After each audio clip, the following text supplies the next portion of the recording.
어릴 적 놀이터에 대한 추억, 누구나 하나쯤은 가지고 있을 텐데요. 그런데 법이 바뀌면서 아파트 놀이터들이 줄줄이 봉쇄돼 버렸습니다. 시민들은 놀이터 살리기에 나섰고 광주시도 지원에 나섰습니다. 김현 기자의 보도입니다.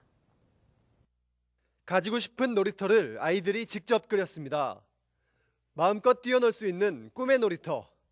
알록달록한 예쁜 놀이터를 갖는 게 아이들의 꿈입니다. 그런데 그것이 실제로 나타났습니다. 주민들이 함께 디자인한 놀이터. 친환경 페인트를 입힌 안전한 놀이기구. 나선형 미끄럼틀부터 깔끔한 그네. 푹신하고 안전한 우레탄 바닥까지 아이들은 이제 멋진 새 놀이터를 가지게 됐습니다. 사실 이 자리엔 낡은 놀이터가 있었습니다. 그런데 올해 어린이 놀이시설 안전관리법이 시행되고 안전기준을 통과하지 못하면서 그마저 있던 놀이터도 폐쇄돼 버렸습니다. 아이들의 유일한 놀이공간이 사라져버린 겁니다. 막혀버린 놀이터가 광주에만 64곳. 대형 아파트들은 곧바로 리모델링에 들어갔지만 이렇게 작은 노후 아파트들은 그대로 방치되고 있습니다.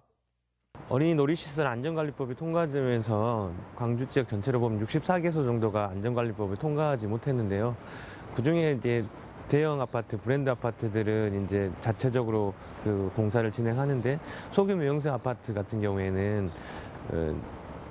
자본이 충분치 않기 때문에 이제 방치되고 있는 상황이 있습니다. 아이들이 학교를 벗어나고 집으로 오게 되면 놀 수 있는 공간이 그렇게 많지 않습니다. 근데 유일하게 있는 곳이 아파트 내에 있는 놀이터라고 볼 수 있는데요.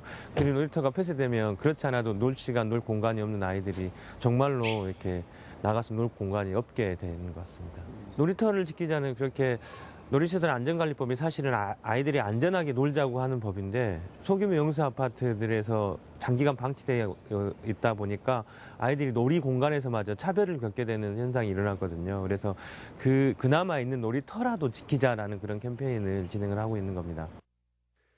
주민과 어린이재단이 만든 1호 놀이터가 완공되고 서명 등 시민운동을 진행한 결과 관련 조례안이 마련됐습니다.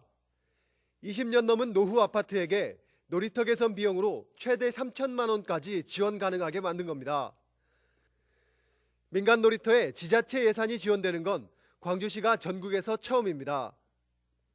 노후 아파트들이 대부분이 영세 아파트이고 또 돈이 없다 보니까 아이들이 놀이 공간이 아예 폐쇄되고 철거되어 있는 부분이 지금 현실이거든요. 그래서 그 아이들이 놀 권리가 있는데 놀 수 있는 공간이 없다 보니까 아이들이 PC방이나 컴퓨터 게임을 주로 하거든요. 그렇다면 우리 기성세대들이 아이들에게 놀 수 있는 공간을 마련해 줘야 되는 게 기본적인 의무라고 저는 생각합니다.